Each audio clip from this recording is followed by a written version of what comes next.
a piece for a contemporary dance company at BYU called Dance Ensemble, and I had another theme in mind.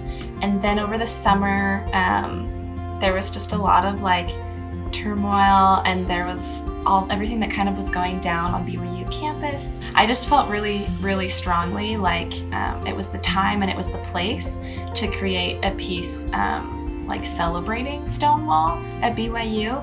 I had been in a piece that a friend of mine who's also a queer student at BYU had made, and their piece really dealt with like the struggles and how hard it is to be a queer student at BYU, and really specifically that experience.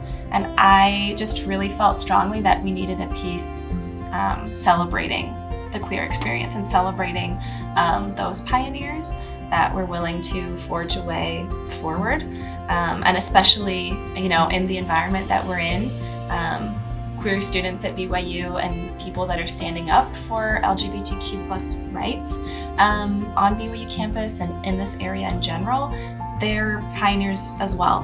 So I don't know, that story was really important to me to tell, and I felt like dance was the perfect way to do it. So.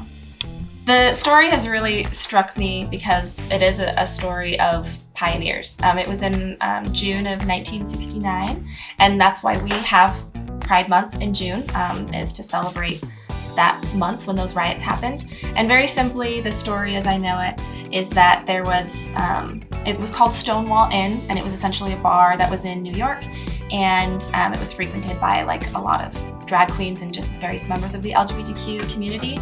A lot of policemen would go and raid bars that served gay individuals. And this was happening pretty like frequently. It wasn't unusual.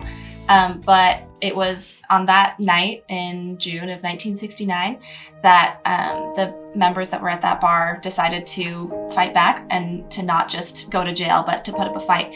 And more than putting up a fight, what really struck me as I was listening to the story is that it was a party. It was a celebration. The way that they put up a fight was with music and with dancing and with filling the streets with just joyous celebrations and speeches.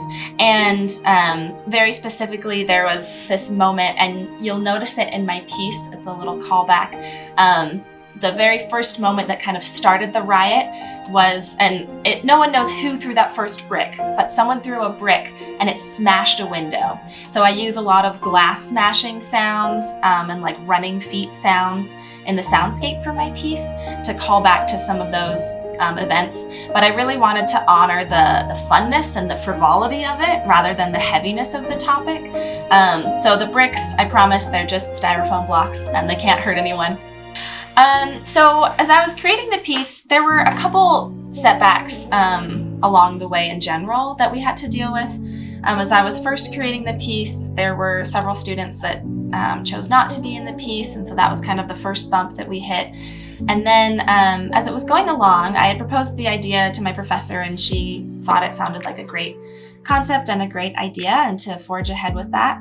But I had planned a lesbian duet.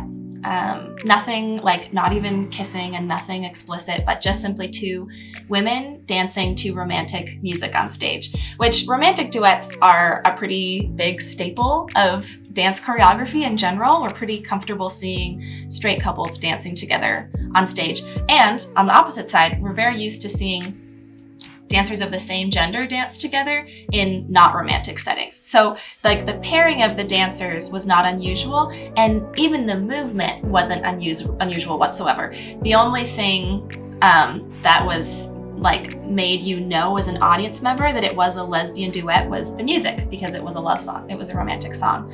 And one of my professors asked me not to include that duet in the piece. And that was a really big blow to me as a queer individual. And also I had several queer individuals in my cast at that time. And rehearsals had really become a safe space for us. We'd all been able to be open with each other, and we were all out to each other. And in rehearsal, we could make jokes freely about being gay and about our gay experiences at BYU. And so rehearsal had become so safe. And knowing that we were even going to have a lesbian duet in the piece and that it would be a really happy, joyful piece, it just made us all feel really safe and connected. And getting that cut was a huge blow, not only to me, but also to my dancers. And that's a big reason that I wanted to restage it and that I'm really excited for this opportunity, is so that my dancers can be a part of that, that they can have an opportunity to be open and to be as flamboyant as they want on stage. I don't have to worry about making my male dancers dress super masculine. I don't need to worry about any of those gender norms or sexuality norms that were really forced upon us during that showing. So I'm really excited to present it in the way that both me and my dancers had really hoped to.